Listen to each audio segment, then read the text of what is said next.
Hey guys, story time. Hope.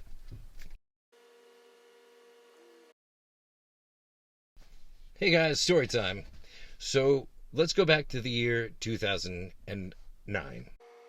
I was living in Florida. I'd moved down there with my ex-fiance. That's it, mister. You just lost your brain privileges. She had her other boyfriend slash other fiance, who's one of my best friends at the time. He had them moved down with us, and it was a year of shit. Hey, yo, what the fuck? I come back up to Massachusetts.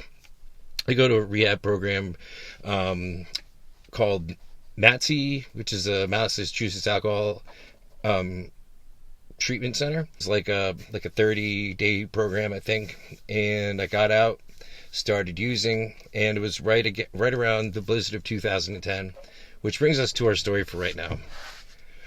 Being homeless has, over the years at different points has really given me a different insight into life. It's given me an opportunity to experience the different ways that people are treated depending on their stage in life.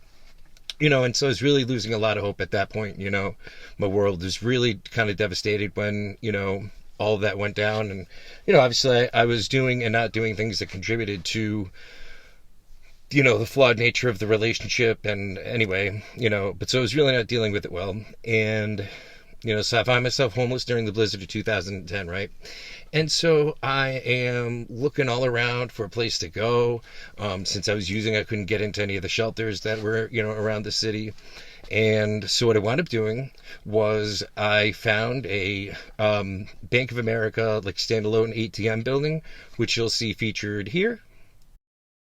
It's a standalone building with little, just one or two ATMs inside. And I waited until midnight or so, until most people were, inside. And again, we could check out the weather here. As you guys can see, there's a lot of people contributing to removal as far as municipal people and whatever. And, that's great and all that. But so, I find this ATM, right? And so I just wanted to be out of the cold. It was really, really bad weather.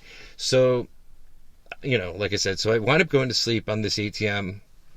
I'm sleeping and snoring on the floor.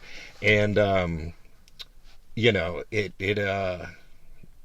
was a bad time, But so it turns out that there was a security guard who apparently was watching me from the office.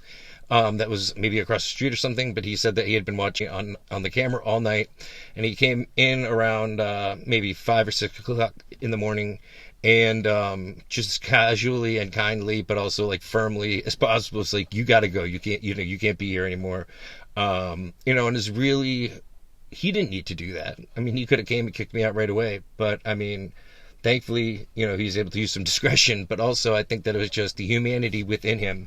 And, I think the important thing for people to remember, no matter what stage in life they're in, no matter what struggles people are having at any given time, the important thing is to, remember that there are good, kind people out there that will go out of their way to help. And again, this guy could have,